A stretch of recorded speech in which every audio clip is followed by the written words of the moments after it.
بسم اللہ الرحمن الرحیم، السلام علیکم۔ آج کی اس ویڈیو میں ہم پریزنٹ انڈیفینٹ ٹینس کے بارے میں پڑھیں گے، جس کو اردو میں فی الحال مطلق کہتے ہیں۔ اس پہ سب سے پہلے دیکھ لیتے ہیں کہ اس کا استعمال کن جگہوں پر ہم کرتے ہیں۔ اس سے پہلے یہ آپ نوٹ کر لیں کہ سب سے پہلے آپ کو ورب کی فارم یاد ہونا ضروری ہے۔ تو اس کی جو ڈیفینیشن ہے وہ ہے کہ this tense is used to an following occasion. یہ مندرجہ ذیل جو ہے نا اسٹیٹس میں مندرجہ ذیل اوکیزن مطلب موقع کو کہتے ہیں۔ مندرجہ ذیل موقعوں پر یہ استعمال ہوتا ہے۔ سب سے کون سے پہلے نمبر پہ to express a habitual action, یہ کسی عادت کو ظاہر کرنے کے لیے استعمال، جیسے کہ she goes to school, he gets up early in the morning, ٹھیک ہے۔ پھر دوسرا ہے ٹو ڈپکٹ معنی بیان کرتا ہے، کیا کرتا ہے؟ لا آف نیچر، یہ فطرت کے قانون کو بیان کرنے کے لیے استعمال، جیسے دا سن رائزز ان دا ایسٹ، ٹھیک ہے۔ اور آگے ہے to depict a universal truth, scientific fact اور اے میتھمیٹیکل فیکٹ ایز، جیسے کہ یہ بیان کرتا ہے جو ہے نا عالمی سچائی کو، یعنی کہ سائنسی حقائق کو یا ریاضی کے کوئی حقائق کو یہ بیان کرتا ہے، جیسے کہ دا ارتھ از راؤنڈ، ٹھیک ہے، 2 and 2 make 4۔ آگے ہے یہ ٹو گیو اے ڈرامیٹیکل افیکٹ ہوا پاسٹ ایونٹ، یعنی کہ کوئی گزر چکا ہے لیکن اس کو ڈرامائی انداز میں بیان کرنا، جیسے کہ بروٹس کلز سیزر، یہ شیکسپیئر کے ایک ڈرامے کا نام ہے، جیسے بروٹس کلز سیزر، ٹھیک ہے۔ یہ ایسا لگتا ہے جیسے کہ ابھی ابھی یہ ہوا ہے، اس لیے Ali scores 60 runs in this match, یعنی کہ یہ وقت گزر چکا ہے لیکن اس کو ایسے بیان کرنا کہ یہ ابھی ابھی ہوا ہے، ٹھیک ہے۔ کوئی اقتباس بیان کرنا، ٹو کوئٹ کوئٹیشن، کوئی اقتباس بیان کرنا، جیسے جوہن کیٹس سے جوہن کیٹ نے کیا کہا؟ Any thing the beauty is a joy for ever, یہ ان کے لیے استعمال ہوتا ہے، یہ 5 چیزوں کے لیے استعمال ہوتا ہے، ٹھیک ہے۔ ان کو آپ ذہن نشین کر لیں، پہلے ہیبٹ کے لیے، دوسرا لا آف نیچر کے لیے، تیسرا یونیورسل ٹروتھ کے لیے یا سائنٹیفک فیکٹ کے لیے یا میتھمیٹیکل فیکٹ کے لیے، اور فورتھ پہ ہے ڈرامیٹیکل افیکٹ، پاسٹ ایونٹ کو پریزنٹ میں یعنی کہ پریزنٹ میں بیان کرنا، اور آخر کوٹیشن کے لیے استعمال ہوتا ہے، ٹھیک ہے۔ تو اس کا پڑھ لیتے ہیں کہ ایک اس کی جو ہے نا اس کو پہچانتے کیسے ہیں انگلش میں اور اردو میں، اور اس کا اسٹرکچر کیسے بنتا ہے وہ اس کے بارے میں آگے پڑھتے ہیں، ٹھیک ہے۔ اردو میں اس کی کیا پہچان ہے کہ جملے کے آخر میں تا ہے، تی ہے، تا ہوں، تے ہوں وغیرہ آتے ہیں، ٹھیک ہے۔ انگریزی میں پہچان کیا ہے؟ فائل کے یعنی سبجیکٹ کے بعد ورب کی جو فرسٹ فارم استعمال ہوتی ہے، پہلی فارم استعمال ہوتی ہے۔ پریزنٹ انڈیفینٹ میں ورب کی پہلی فارم استعمال ہوتی ہے انگلش کے پہچان میں، اور اردو میں کیا ہوتا ہے؟ اردو میں جملے کے آخر میں تا ہے، تی ہے وغیرہ آتے ہیں، ٹھیک ہے۔ اس کا اسٹرکچر ایسا ہوگا، سبجیکٹ، ٹھیک ہے، سبجیکٹ کے ساتھ ہیلپنگ ورب، پازیٹیو میں ہیلپنگ ورب نہیں ہوتی، مین ورب فرسٹ فارم ہوگی اور سبجیکٹ۔ اب دوسرا یہ آپ دیکھ لیں، پلورل کے لیے کیا ہوگا؟ فرسٹ فارم آئے گی، لیکن سنگولر سبجیکٹ کے لیے ورب میں مین ورب میں ففتھ فارم ہوگی، جس میں ایس یا ای ایس اضافہ کیا جاتا ہے، جیسے کہ وہ ایک خط لکھتی ہے، شی رائٹس اے لیٹر، دیکھو سنگولر سبجیکٹ ہے تو وربز کیا ہے؟ جو مین ورب ہے وہ اس کے ساتھ ایس یا ای ایس اضافہ کیا گیا اے لیٹر، ٹھیک ہے۔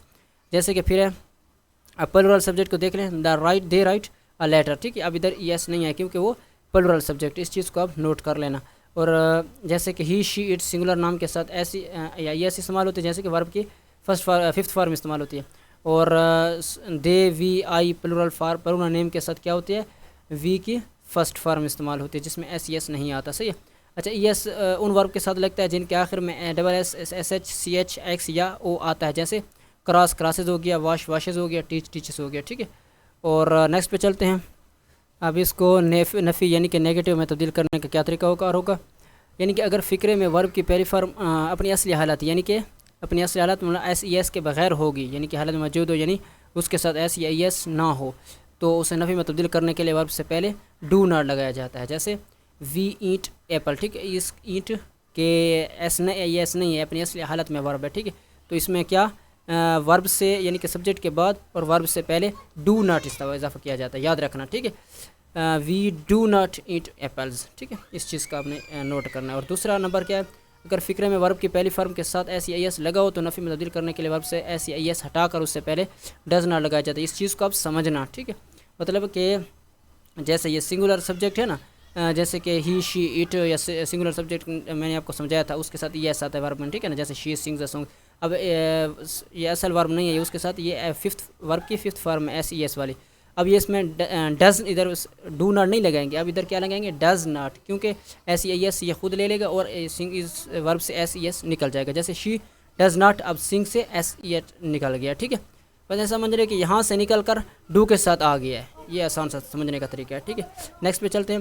سوالیہ میں تبدیل کرنے کا طریقہ کار کیا ہوگا؟ اگر فقرے میں ورب کی پہلی فارم اپنی اصلی حالت میں موجود ہو، یعنی اس کے ساتھ ایس یا ای ایس نہیں ہے، تو اسے سوالیہ میں تبدیل کرنے کے لیے اس کے شروع میں کیا ڈو اور فقرے کے آخر میں سوالیہ نشان لگایا جاتا ہے. جیسے they always make a noise, do they always make a noise. اب سبجیکٹ اس کے ساتھ کیا ہوگا، they always make a noise ہے نا، اس کے ساتھ کیا ہوگا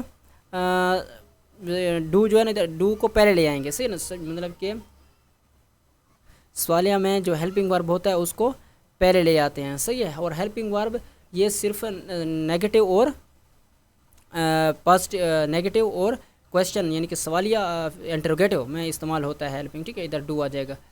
اور نیکسٹ پہ چلتے ہیں.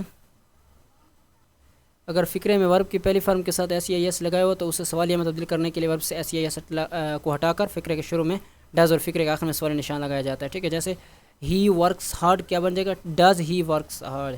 تو اس کو مزید سمجھنے کے لیے میں نے ایکسرسائز دی ہے، آپ نے اس کو نیگیٹو اور انٹرگیٹو اس کا بنانا ہے. جیسے ہی reads the Holi Quran every day, تو کیا ہو جائے گا، اس کو نیگیٹو بنائیں گے تو ہی ڈز ناٹ، سوری ادھر ہی ریڈز ہے نا تو ایس کو ہٹا کر ادھر ڈز ناٹ لگا دیں گے، ایس ہٹا دیں گے، ہی ڈز ناٹ ریڈ، آگے ویسے کا ویسا لکھ دیں گے. پھر اگر اس کا سوالیہ بنانا ہوگا تو ڈز کو پہلے لگیں گے، ڈز ہی ریڈ. ٹھیک ہے، دا ہولی قرآن سارے آگے سوالیہ نشان آ جائے گا. ٹھیک ہے. اور اس کا پھر اس کا وی لیو ان ہاؤس ہے نا، یہ پازیٹیو ہے، اس کا نیگیٹو بنائیں گے کیا ہوگا، وی ڈو ناٹ، کیونکہ ادھر ایس سی ایس نہیں ہے تو ڈو ناٹ لگائیں گے، we do not leave in his house, negative ہو جائے گا. اور اگر سوالیہ بنانا ہے تو ڈو کو پہلے لگائیں گے، do we live in his house, ادھر کویشچن مارک ہو گیا. ٹھیک ہے. پھر ادھر باقی یہ آپ خود کر لینا آسان سے ہے. ٹھیک ہے. اگر آپ چاہتے ہو کہ اس کے لیے مزید ایک اور ویڈیو تھوڑی تفصیل سے بنا دیں اور اس کے زیادہ ایکسرسائز سوال کرائیں، یعنی ایکسرسائز کو مزید تھوڑا سا مطلب ایکسرسائز دے دیں، تو وہ بھی ہم آپ کے لیے کر دیں گے. امید کرتا ہوں یہ ویڈیو اچھی لگی ہوگی. اگر کہیں آپ کو سمجھ نہیں آئی ہو آپ کمنٹس میں پوچھ سکتے ہیں. ویڈیو اچھی لگی ہو تو لائک کیجیے، چینل سبسکرائب کیجیے. ملتے ہیں اگلی ویڈیو میں. شکریہ.